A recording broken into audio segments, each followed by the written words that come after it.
If you love chocolate and you love pie, then today is the recipe for you. I'm making a chocolate chess pie, and I'm giving it a little twist by making it in a graham cracker crust. You're not going to want to miss it.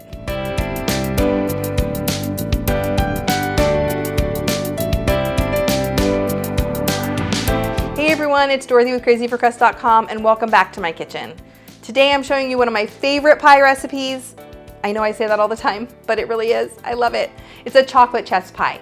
Now you can make a chocolate chess pie with a normal all butter pie crust, but today I'm making it with a graham cracker crust. So that crunchy graham cracker crust with the creamy, soft chocolate chess pie filling, it's like heaven. You're gonna love this, I promise.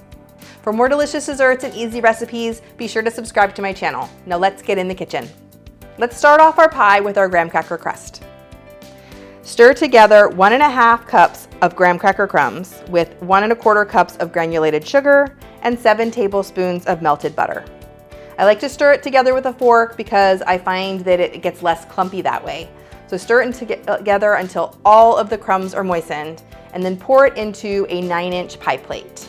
Now this pie holds a lot, it gets very full. So you want to use at minimum a 9-inch. You could also use a 10-inch pie plate for this, or you could use a deep dish, either one, but don't go any smaller than a 9-inch. Press the crust into the bottom and up the sides of the pan. And then you're gonna bake it at 350 for about 8 minutes while we're making the filling.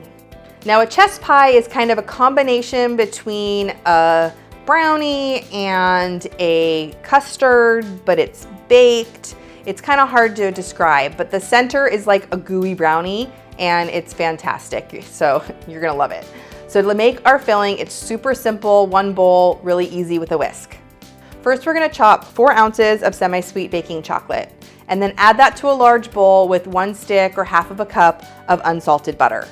Now go ahead and melt that in the microwave in 30-second increments, stirring between each one until it's nice and melted and smooth. Then I'm gonna switch to a whisk, and I'm gonna add in 1 cup of granulated sugar, 1 tablespoon of all-purpose flour, 1 teaspoon of vanilla extract, and 1/4 teaspoon of salt.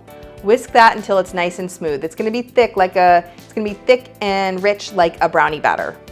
Then you're gonna whisk in 3 large eggs plus 1 large egg white. Whisk those in one at a time until the mixture is nice and smooth.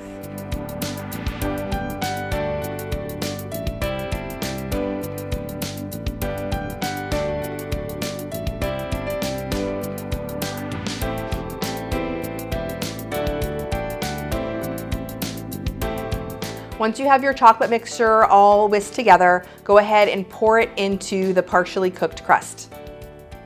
Now I'm gonna bake this on a cookie sheet just because the pie is so full. It shouldn't spill over, but just in case, always bake it on a cookie sheet. You're gonna bake it until the top is puffed and it looks cracked around the edges. It's gonna take about 30 to 40 minutes for that to happen. Once you notice that it's puffed and cracked, take it out and let it cool, and then chill it before you try and slice it. And once it's nice and cooled, you have your pie. The chocolate smell it's so good. This is gonna be fantastic. Let's cut a slice. Look at how gooey that slice is. Oh, it's fantastic. My friends, it's delicious. That chocolate is nice and fudgy, and it's paired with that graham cracker crust that's nice and crunchy. It's a great combination of flavors and textures. I know you're gonna love it. I'm going to go put the rest of this pie in the freezer because that's what I do with everything. And you keep watching for more pie recipes.